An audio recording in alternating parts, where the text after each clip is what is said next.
banyak sangat. First of all yang saya dapat ikut result saya boleh tahu kalau saya dapat C berapa, grading berapa, saya boleh tahu universiti apa yang saya nak pergi.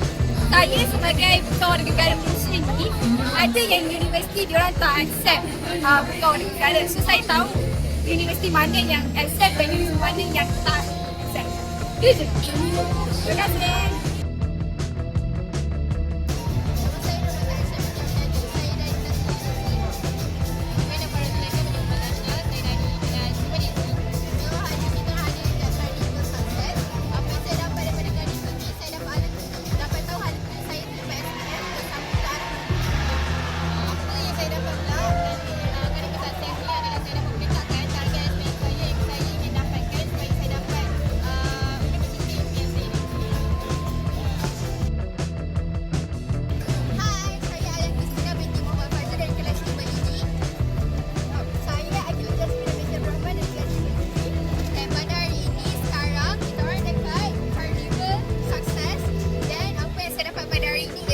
Saya dapat tahu course apa yang saya nak sambung lepas SPM, universiti apa yang ada dan banyaklah.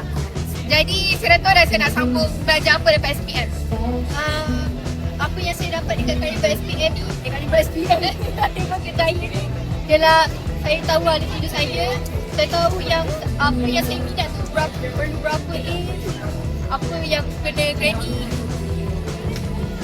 Itu saja, bye-bye.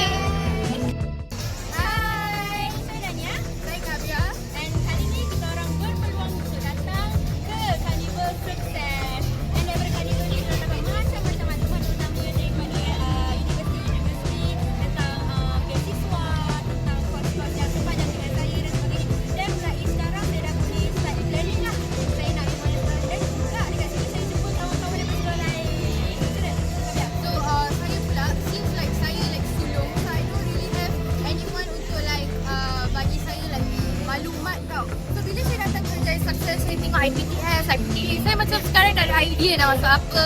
And also semua bagi penjelasan yang sangat baik. So saya clear lah dah pilih apa sekarang ni. So that is so good and saya jumpa ramai kawan juga, sangat best.